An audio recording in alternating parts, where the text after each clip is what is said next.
Annyeonghaseyo, Bundel. So, again, this is Teacher Chanel. This is Ma'am Chanel. So, ngayon po, pag-aralan naman po natin, so pag-usapan naman po natin yung tungkol sa isang uri or isang part po na ma-encounter nyo sa EPS topic exam. Okay?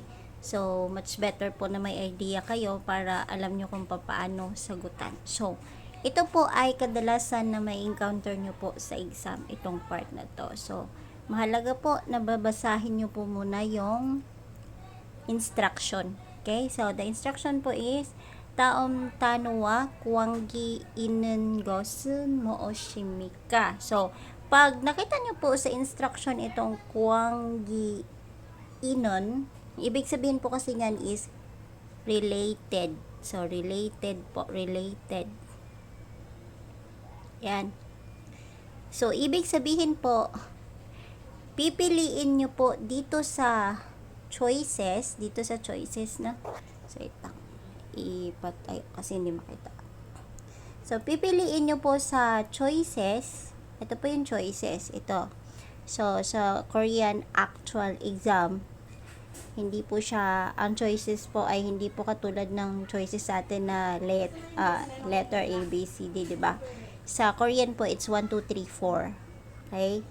So, pipiliin nyo po dito, hahanapin nyo po dito, or pipiliin nyo po dito sa choices, sa 4 choices, ang related word base sa nabasa ninyo dito sa loob ng box. So, hahanapin nyo po yung eksakto or related na salita na may yung salita po na may kinalaman po sa mga words na mababasa nyo po dito sa loob ng box. Okay?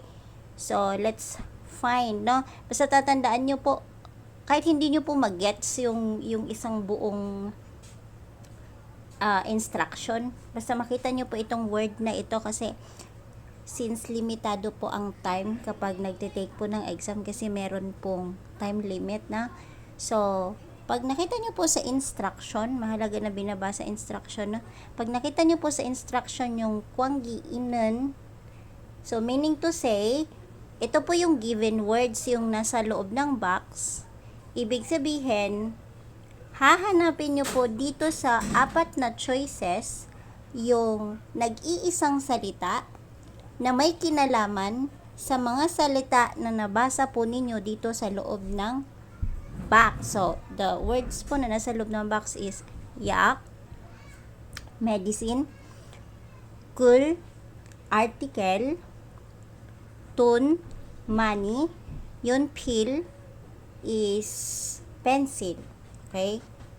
So, ito pong nasa choices po na makikita nyo po ay mga verb and adjective po yan. Basta may da sa dulo verb and adjective. So, hahanapin po natin yung word na may kinalaman po dito sa mga given words na nasa loob ng box. Na?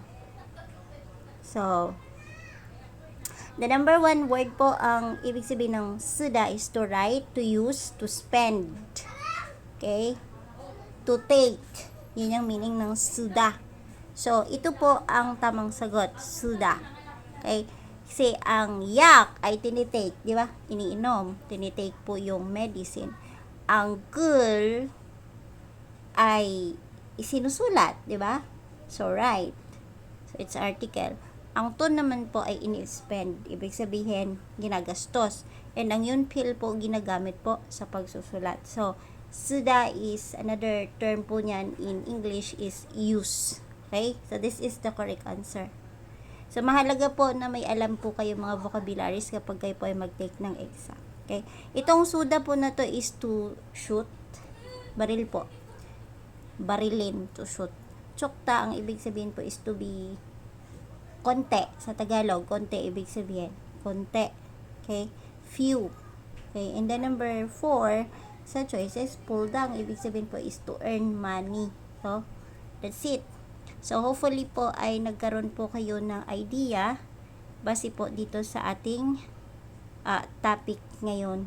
Okay? So, that's all for today. See you again next video. Annyeong.